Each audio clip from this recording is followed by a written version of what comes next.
Interestingly, in the last week of round 1, we will have the two teams facing off. Kandy vs CR happening at Nittavela.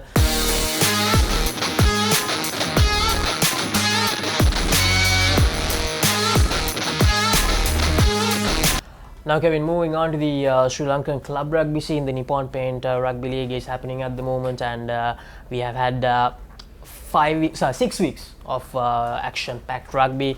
You had the opportunity to watch it live on the Papare. The games are still available on our social media channels, so you can check them out. So after 6 weeks, we have two unbeaten teams, Kandy and CR. And interestingly, in the last week of round 1, we will have the two teams facing off, Kandy vs CR happening at Nittavela. And we also have confirmed the top 4 spots at the moment, along with CR and Kandy. Havelock and CHN FC, they have managed to register the top 4 spots. And in the bottom 4, we have the Triforces and Police in the bottom 4 spots. So, what are your thoughts on the season so far? Well, Kandy has always been a consistent team when it comes to club rugby. And this year, it's a bit different because they have been under the pump in certain games. The wins that they got hasn't been comprehensive as they would have wished for. So CR versus Kandy would be a big game because two unbeaten sides, CR just falling behind with 1 bonus point shot. So it'd be an exciting game. And Kandy, as we said, a lot of fans are talking about Kandy not being solid as they used to be, so they are a bit hesitant when it comes to facing CR, and especially given the fact that they will be playing most probably all the matches in the second round away from home. So that will be a big test for Kandy as well. So we'll have to see what happens in the CR versus Kandy game at Nittavela. Yeah, and talking about going back to week number 6, we had Kandy just running circles around Navy. They scored 48 points and Navy could score just 7. And talking about Navy, Kevin, I think it's a bit sad to see the state where Navy is in at the moment, because half a decade ago, Navy was one of the best sides in Sri Lankan club rugby scene.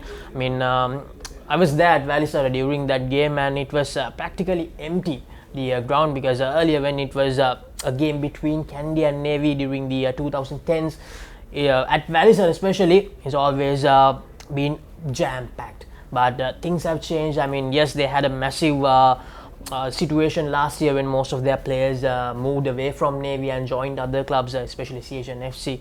So Navy, they're at the bottom and they don't have a single win in the season so far. So and I really don't think that they'll be able to get a win in the last week as well.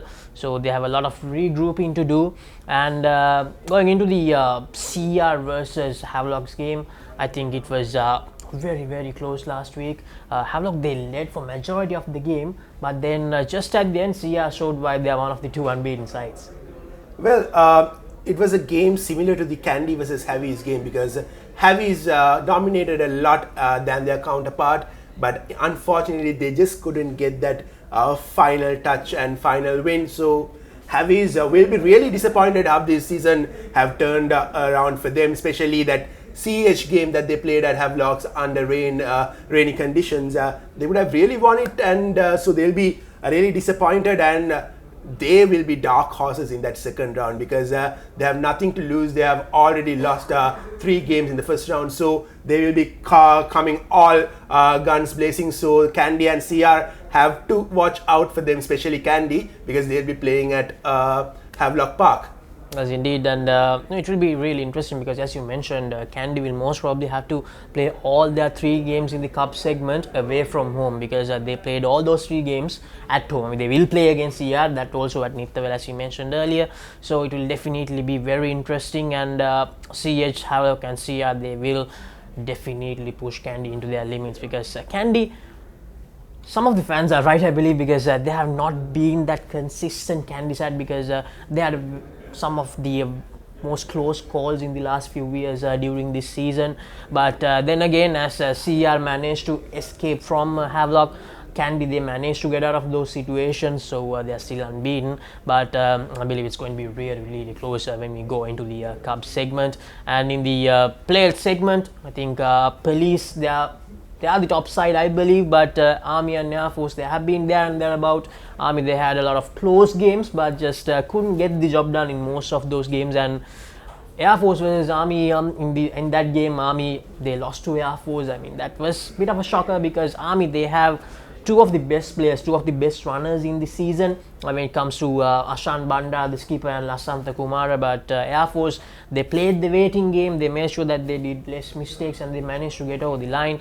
And then they also have Dikku Murami. He was the guy who almost turned everything around for Army against Havelock. I mean, it was 31 points to 12, and in the end it was 43 points to 41. It was almost a draw.